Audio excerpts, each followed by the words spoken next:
Hello दोस्तों, कैसे हैं आप लोग। आज मैं एक SMF battery, lead acid battery, इसको मैं चार्ज कर रहा हूँ अपने सोलर पैनल से, अपने चार्ज कंट्रोलर की मदद से। ये बैटरी बिल्कुल डिस्चार्ज थी और मैंने अभी इसे लगाया है।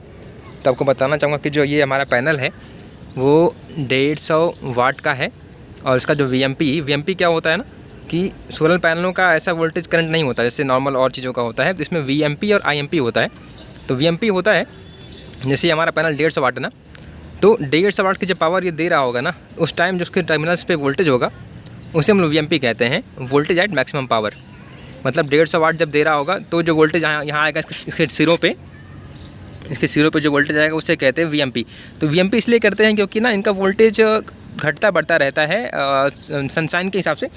मतलब बहुत अंतर नहीं पड़ता है वोल्टेज पे, मैक्सिमम लाइट का ज़्यादा प्रभाव वोल्टेज पे नहीं पड़ता, करंट पे पड़ता है, फिर भी ये वेरी करता है, इसलिए यहाँ पे VMP लिखा जाता है। तो ये 150 वाट और 18.5 वोल्ट VMP का है हमारा पैनल। और इस समय जो टाइम हो रहा है करीब 5 बज गए हैं और आज है 18 जून। तो अभी देखेंगे आप लोग कि ये जो हमारा पैनल है, यहाँ अगर हम देखें इसका आउटपुट पावर, तो 13.18 या 13.2 वोल्ट के आसपास वोल्टेज यहाँ पे मिल रहा है हमें, और करंट हमें मिल रहा है 3.35 एम्पियर का। ये हमने सेट कर रखा है वोल्ट मीटर पे, और ये हमारा मीटर सेट कर रखा है हम लोगों ने। तो वोल्टेज करंट आ रहा है। तो हमें यहाँ देखेंगे आप लोग, ये जो है बैटरी का चार्जिंग वोल्टेज ये इतना कम क्यों आ रहा है, क्योंकि ना ये बैटरी डिस्चार्ज थी। इसका ये 11.4 वोल्ट पे थी, और मतलब इसका मतलब होता है कि पूरी डिस्चार्ज थी बैटरी हमारी, डीप नहीं थी, मतलब फुली डिस्चार्ज थी। तो ये इसलिए जब चार्जिंग करेगा तो धीरे धीरे वोल्टेज इसका ऊपर उठेगा, तो ये जाएगा 12.7, 12.8, 13 वोल्ट तक बैटरी फुल चार्ज हो जाएगी। ऐसे आइडल कंडीशन में 12.7 वोल्ट 12 वोल्ट की बैटरी का माना जाता है कि बैटरी फुल चार्ज है। तो ये हमारी जो बैटरी है वो लेड एसिड है, VRLA जिसे SMF भी बोलते हैं, सील्ड मेंटेनेंस फ्री बैटरी। तो ये 42 AH की बैटरी है। तो आप देख सकते हैं कि इस टाइम भी हमें 150 वाट के पैनल से करीब 45 वाट के आसपास हमें पावर मिल जा रही है। और अभी और मिलती, अभी क्या है, थोड़ी सी मौसम में थोड़ा सा देख पाओगे, थोड़ी सी बदली है हल्की हल्की, तो ये रोशनी ज़्यादा कम हो रही है। तो नहीं तो हमें ये करीब 4 एम्पियर तक हमें मिल जाता है यहाँ से, और हमें करीब 50, 55, 60 वाट तक की पावर अभी भी हमें मिल सकती थी। दोस्तों, अगर आपके पास भी ऐसी बिजली की कटौती होती है आपके यहाँ, तो आप भी चाहो तो अपने घर पे एक पैनल लगा करके, पैनल और एक बैटरी ले करके और एक कंट्रोलर से आप उसको चार्ज करके यूज़ कर सकते हो DC बल्ब और पंखे चलाने में।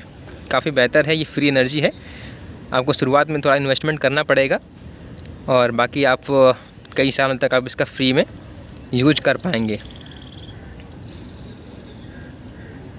तो ये सिंपल कनेक्शन है हमारा, कि हमने सोलर पैनल से जो हमारे ये वायर आए हुए हैं, ठीक है, ये प्लस का है, ये माइनस का है। ये तार ज़्यादा मत देखिए क्योंकि हमने इसमें सेटिंग लगा रखा है ना मल्टीमीटर्स, इसलिए आपको थोड़ा सा लग रहा होगा कि इसमें, क्योंकि यहाँ पर हमने ये प्लस और ये माइनस, ये वोल्ट मीटर को हमने दे रखा है वोल्टेज चेक करने के लिए, और हमने इसको सीरीज में लगा रखा है करंट चेक करने के लिए। तो बाकी इसमें मानिए कि जो पैनल हमारे यहाँ से आ रहे हैं वो हमारे यहाँ से जुड़े हुए हैं, ये चार्ज कंट्रोलर के प्लस माइनस पे।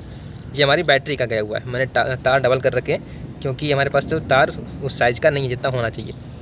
0.75 के 2 हैं, तो ये 1.5 का हो जाएगा।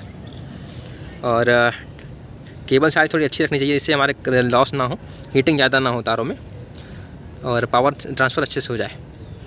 तो इस तरीके से अगर देखा जाए, हमारा जो ये है वो 42 AH की बैटरी है। तो अगर हमें इसे फुल चार्ज करना होगा इस 150 वाट के पैनल से, अगर हम फुल डे बात करें, तो ये जान लीजिए कि हमें इसे करीब 10 घंटे हमें इसको चार्ज करनी पड़ेगी अच्छी रोशनी में। तो ये मानिए कि अगर आप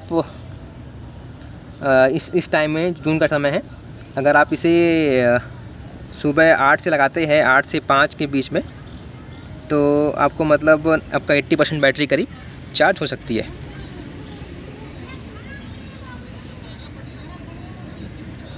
और दोस्तों, ये जो पैनल हमारा है ना वो 36 सेल का है, और एक सेल होता है 0.5 वोल्ट का। तो ये 18 वोल्ट होता है, लेकिन थोड़ा सा इससे ज़्यादा रहता है पॉइंट्स। तो ये हमें 18.5 वोल्ट दे रहा है, और 12 वोल्ट की बैटरी को चार्ज करने के लिए हमें 18 वोल्ट का ही पैनल यूज करना चाहिए। या कुछ कंट्रोल्स ऐसे आते हैं जो ऑटोमेटिक होते हैं, जो 40 वोल्ट को भी अपने 12 वोल्ट की में चेंज करके वो बैटरी को चार्ज करते हैं। जैसे ये हमारा जो है, ये हमारा ऑटो है 1224 वोल्ट ऑटो। तो इसे आप करीब 30 से 35 वोल्ट भी देंगे तभी ये अपनी बैटरी को 12 वोल्ट की बैटरी को चार्ज कर लेगी। और 24 वोल्ट की होगी तो उसे भी ऑटोमेटिक सेंस करके चार्ज कर लेगी। सिस्टम बहुत सिंपल है, इसे आप यूज कर सकते हैं।